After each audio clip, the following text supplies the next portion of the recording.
Business brief.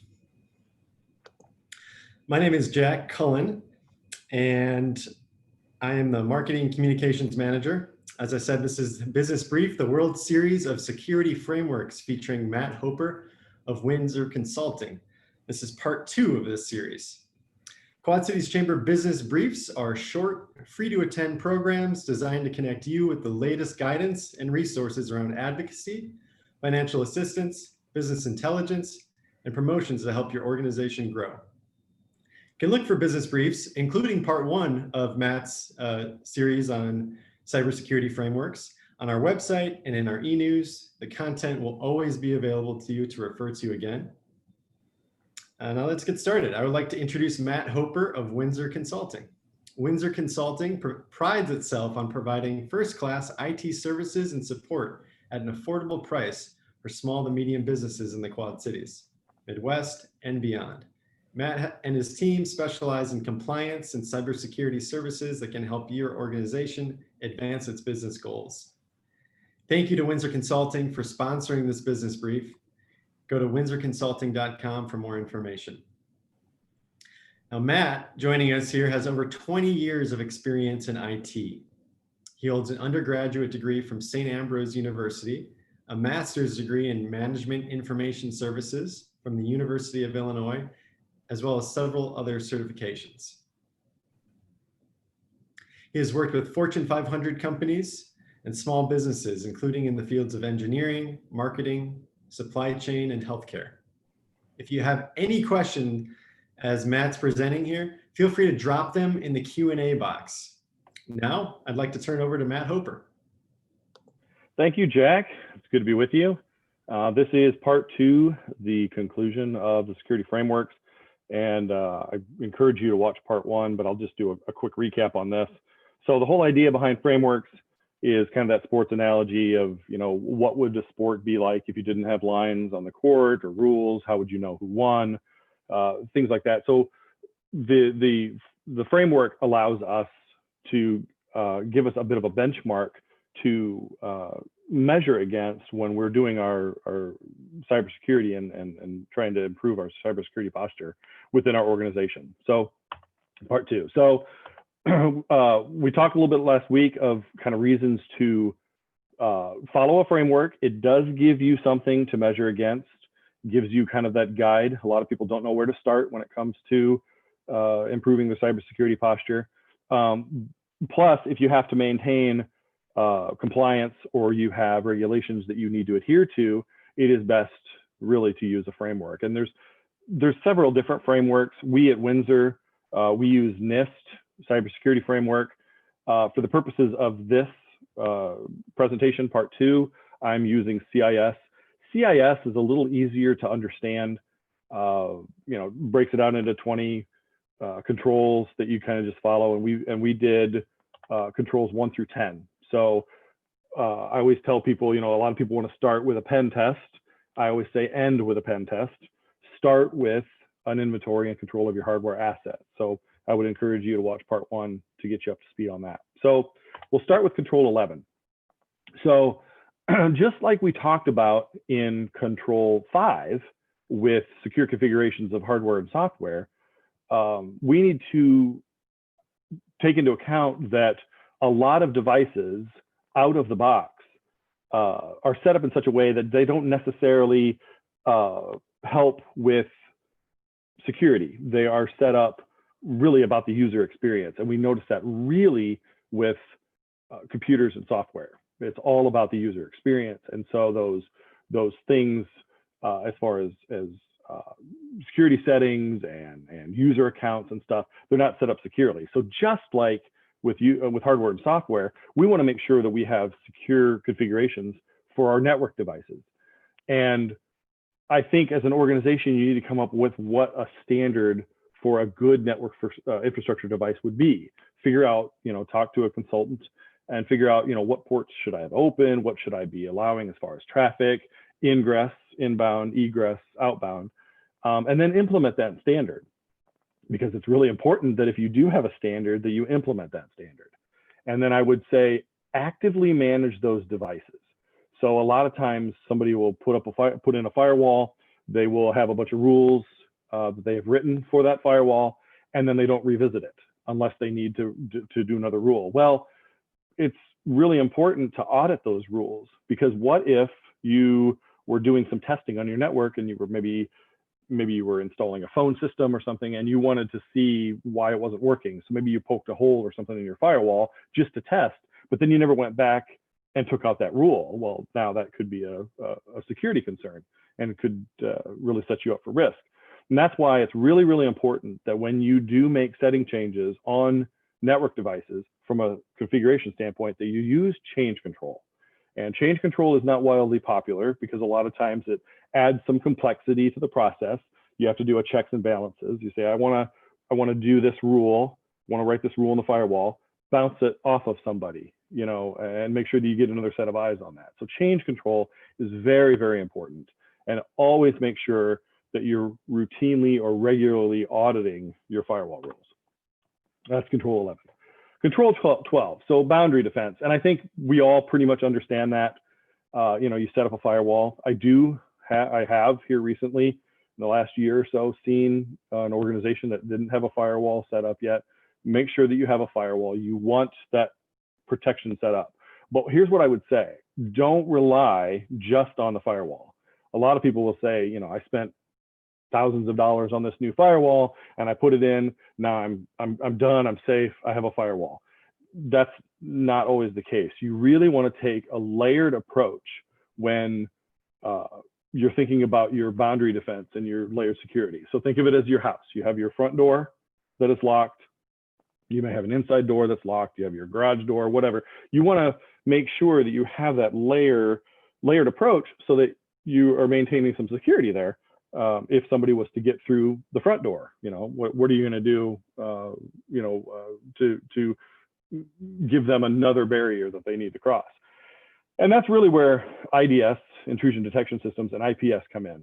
So intrusion prevention is just that. It's trying to prevent the intrusion. So a locked door on your house would be prevention. A fence around your perimeter would be a prevention.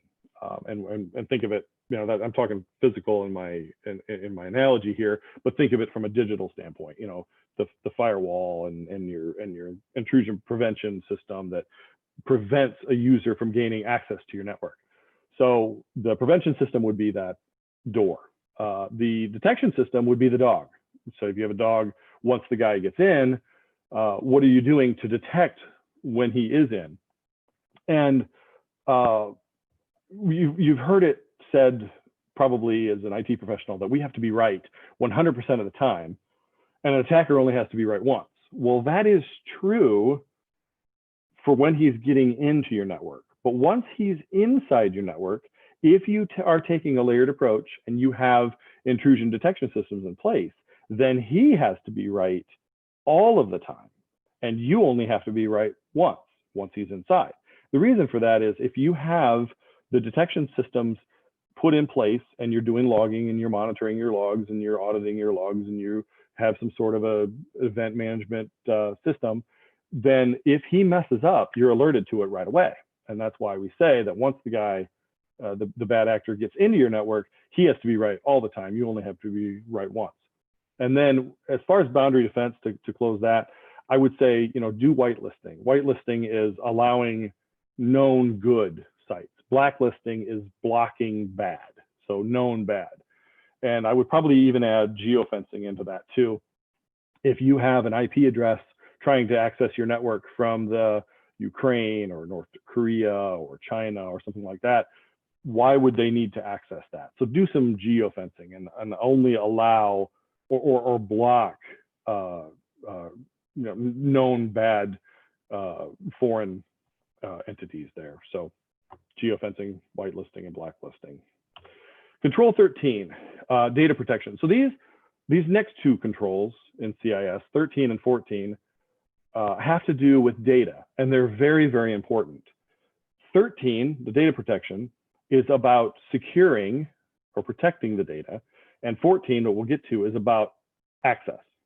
So I like to say that organizations are their data. If you don't have your data, your list of your customers, the agreements that you have put in place with your customers, any intellectual property that you have in data in digital form.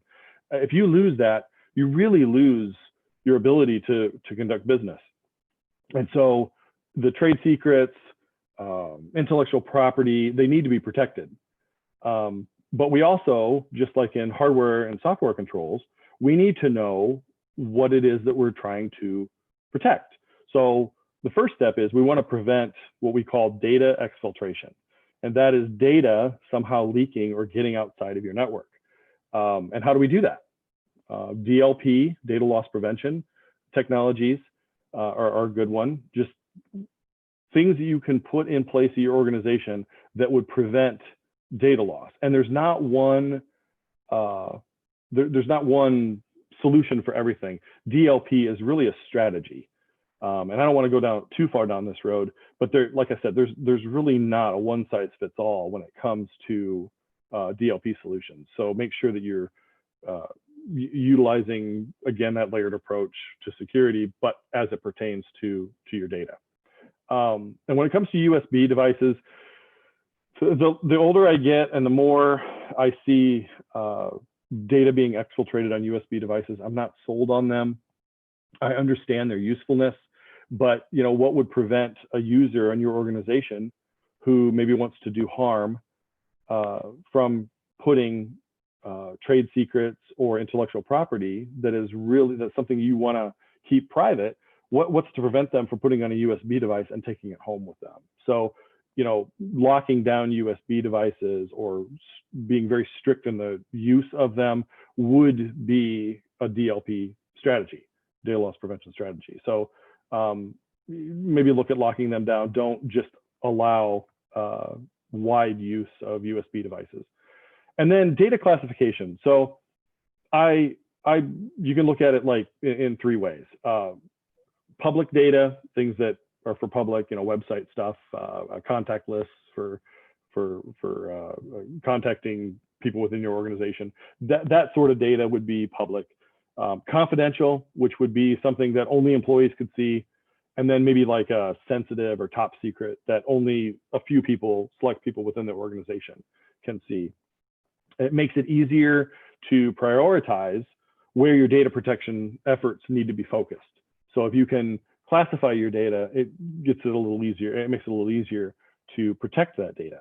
And CMMC, if you are part of the Defense Industrial Base and you are having to implement the new CMMC requirements that are going to be coming in contracts, you would want to know where your CUI, or controlled unclassified information, is stored. So knowing where the top secret information is makes it a little bit easier to protect that data, which rolls us into Control 14. So once we have secured it and we have it kind of in a special place, then we want to make sure that we are controlling the user access. And it's very important to know that users should only have access to what they need to do their jobs. So a user, it doesn't matter what department they're in, they shouldn't have just carte blanche access to any data in the organization. Only give them access to what they need to know. We wouldn't want, maybe a secretary, I don't know if that's a good example, but you wouldn't want somebody who maybe on the lower end of the organizational structure to have access to payroll records or things that are very top secret within the organization. Only give the user access to what they need to do their jobs.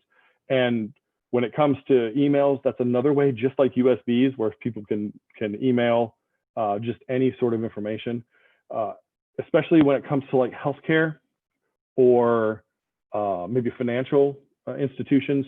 Make sure that you have controls in place that don't allow users to email sensitive data. We wouldn't want patient data to be sent in an email, nor would we want financial data, maybe social security numbers or account transactions, that kind of stuff, to be sent out. So have controls in place that would encrypt that data you can actually have solutions that would look at the email and run it through an algorithm or some sort of a lexicon and see that, you know, if it sees a number dash number dash number, it would encrypt that because it knows that that is a social security number. So you can have controls in place like that. Control 15, was there a question? I thought I heard somebody. Matt, I was going to interrupt you, but a question from an attendee. How much Yeah. do the security controls impact productivity or performance of an organization's network and users? That is an excellent question. Very, very good question. Very insightful. So there is a possibility that you can have too much security. That is entirely possible. So you always want to weigh the security, not only the spend, but the control itself against the needs of the business. So if you, you know, when we are security professionals, we have what we call CIA triad: confidentiality, availability, and integrity. If you lock down your organization to the point where nobody can hit the internet, that's a problem, because that hurts business functions. So you have to decide as an organization with your leadership, what is that line? What do I want to make sure that I'm not doing too much security that changes or inhibits the needs of the business, and weigh those two, and you make that determination as an organization yourself. So great question. Any Thanks, other questions? That's it for now. Great. So control 15, wireless access control. I think this is another control I think that we all need to know, or that we already know. But here's what I would say about that. You always want to make sure that you are encrypting your wireless connections. They should not be open to everyone. And I think that goes without saying. The good one right now is WPA2 Personal, or if you're able to set up a Radius server, WPA2 Enterprise. The nice thing about Enterprise is it actually uses your Active Directory credentials. So when you log into your Windows machine, that would be the same username and password to access the wireless for your organization. And also make sure that you separate your guest accounts out, so that a guest account with a password only gets them to the internet. You don't want a guest to be able to get to any internal resources on your network. It's very, very important. Don't give them anything internal. Now, you may have a printer or something, but make sure that that is outside of your corporate network. And then, would you know, the last one there, the unauthorized wireless access points, would you know if there was an unauthorized wireless access point on your network? You know, there are some organizations who have reported the discovery of an unauthorized wireless access point on their network. It was planted there and it was hidden to give a bad guy unrestricted access to an internal network. So make sure that you're kind of checking for that. And also, when I'm doing assessments for organizations, one of the things I'm looking for is what we call the SSID. It is when you look at the available wireless connections, a lot of organizations name that SSID their organization, and the rule of thumb is to either hide it or change it so it's not identifiable. Now, that can be very difficult, especially in rural areas, but it makes it easier for somebody if they want to try to gain access to your network if you name the wireless SSID, that SSID, the name of your network. And then, like, another thing would be like signal bleed. How far outside your organization can I hit wireless? Does it stop within 10, 20 feet of your organization, or does it go even further? So you may want to cut down the signal strength on that, so it's not accessible from too far away from your organization. Control 16, account monitoring and control. Shared accounts, I see this a lot. I don't like shared accounts because it makes it very difficult to audit. If you have 3 people who use the same account to access resources and something goes wrong, you don't really know who did it, because it could be any number of people who know that the username and password of that shared account. So they're very hard to audit. Third-party accounts, I would only leave those open when somebody needs to get in, like say a vendor. I wouldn't leave it open 24/7. Have them call you and say, hey, I need access, give them access. And then when they're done, say, I'm done. When they call and say, hey, we're done, then go ahead and cut that access. Only give them the time that they need to do that job. Don't leave it open, because if you do leave it open, then it's another attack vector, and we want to minimize those. And I would audit accounts if you have an active user or an active employee or somebody in your list of Active Directory accounts who hasn't logged in 60 or 90 days. Do they need to be there? Does their account need to be active? Just disable it. If someone is terminated or leaves the organization, is their account still active? We want to make sure that they're not. So, have a workflow or something set up with HR that if somebody was to leave the organization, that their account is disabled at that time. And then multi-factor authentication. This is really becoming more and more common, and I would recommend it. If you have a situation where you can enable MFA, do it. I even, when I'm on LinkedIn, I have a multi-factor authentication on LinkedIn. So I type in my username and password, and then I have to type in a number that is given on a token on my cell phone. So multi-factor authentication is based on 2 of 3 things. Something which is a password. Something you have, which could be a token that has a number that changes every minute or so.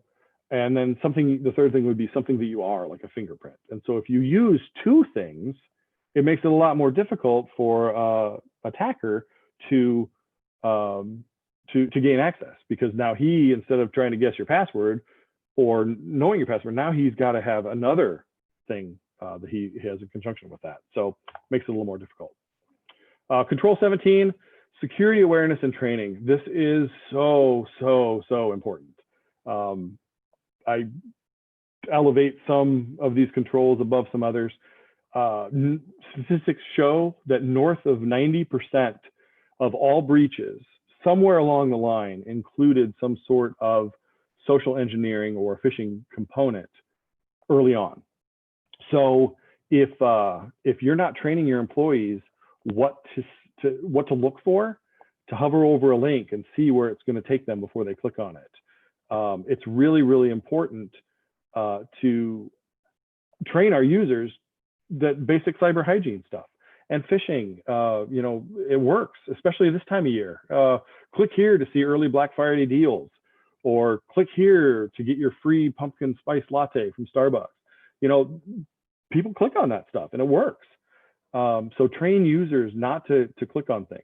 And it's really important too that we don't want employees scared to do their job.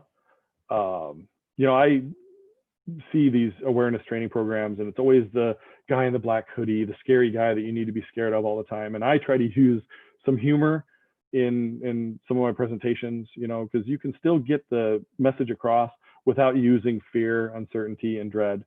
But just have your users aware of what to look for and how the bad guys, what techniques that they use. If we know kind of how the attackers work, it makes it a little easier to ward off their threats. Control 18, application software security. The bad guys, the hackers, sometimes take advantage of vulnerabilities found in web-based or other application software. So those vulnerabilities could be coding mistakes or logic errors or poor testing. This likely wouldn't affect most of you unless you have anything that's public facing. But I would add to this, if you do have things that are public facing from a web-based software standpoint, make sure that it's on your DMZ port, demilitarized zone on your firewall, and make sure that you test before deployment. Very easy to do, and it could save you a lot of heartache in the long run. Control 19, incident response and management. And I didn't say before, but I think it was controls 13 to 14 when we were talking about data. Really challenge your MSP or your IT department on these. Make sure that they're actually doing these. And incident response is very, very important as well. The time to come up with a plan after a disaster occurs is not when the crisis happens. You will make poor decisions. You need to know as an organization what you're going to do prior to something bad happening. Figure out what your risks are: tornado, fire, flood. What would you do if those things happened? Have a plan. Always have a plan. And then test that plan. And then make sure that when you test that plan that you're updating it, because a lot of times you don't really realize what's going on until that plan is tested. And you're like, oh gosh, I didn't think of this. We need to make sure that we update the plan. Because knowing what you're going to do prior to an incident is very, very important. When I diet, if I go on a diet, lifestyle change, whatever you want to call it, the time to decide what I'm going to eat for lunch is not when I'm hungry. I need to know, what am I going to eat for lunch prior, and have a meal plan, because then it makes it a lot easier to stick to. You don't go to the grocery store and shop when you're hungry, and you don't, if you're on a diet, you don't decide what you're going to eat when you're hungry. You make bad decisions there. And then I would say policies. When it comes to policies, make sure you have them. It's very important to say what you do what you say, and prove it. And policies are a good way of doing that. A couple minutes left. Last, control. So I said at the very beginning of part one, don't start with a pen test. Pen tests are done at the very end. So I've gone through all my controls, 1 through 19. I have my data protected. I have an inventory of all of my assets. I know where everything is. I've taken boundary defense. I've done all of this stuff, okay? Now, once I've done all of that, let's see how I do in a pen test. And when it comes to penetration tests, that is a very defined skill set. It's not just something that you scan and you call it and that's it. It is very, very important to get a pen tester who is skilled in that area. If somebody is doing just a Nessus scan or scanning your network and not trying to take steps to maybe exploit something, that's not a true pen test. A vulnerability assessment is basically a network scan, and they're looking for unlocked doors. That's it. A pen tester is going to see how far inside he can get from an unlocked door. So it's a very defined skill set, and they can run anywhere between $15,000 and $25,000, $30,000 for a good true pen test. But once you get that pen test or even a vulnerability assessment, make sure that you're doing something with it. Don't just have it done and then put it in a drawer. So make sure that you create the scope of what the pen test is going to involve, and then let people know you're doing it, because you guys have probably heard of the couple of guys in Iowa who were breaking into courthouses. They had that get out of jail free card because the state of Iowa hired them, but nobody told the county sheriffs. And so they were arrested. They spent some time in jail, but they were released eventually. But you have to make sure that you let people know what you're doing. And if you're relying on social engineering to try to get into an organization, that has about 100% success rate. So, social engineering is something you want to consider, but do what you can to take steps to make sure that your organization is secure before you do any sort of penetration test. Security assessments, I mentioned this at the close of last part one. Do an assessment to see where you're at. I can't make recommendations to secure or your organization until I know where you're at with your organization. So I would recommend doing security assessments. Sometimes it's really nice to get another set of eyes on things. Reach out to us if you have any questions on that. But that is the end now of part two. We have really flown through all 20 of the controls. Do we have any questions?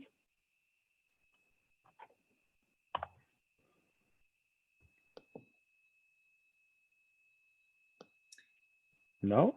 If not, we can close up here. Thank you, Matt. And You're welcome. Thank you again to Windsor Consulting for sponsoring today's business brief. Awesome series. And as a reminder, a recording of this program will be posted on our website later today. I put the link in the chat box, so you can find it there. And if keep your eyes peeled for future business brief events. And if you have a specific topic you or someone on your team would like to present on, contact us. Thank you again, everyone, for joining us today, and have a great rest of the day. Thank you.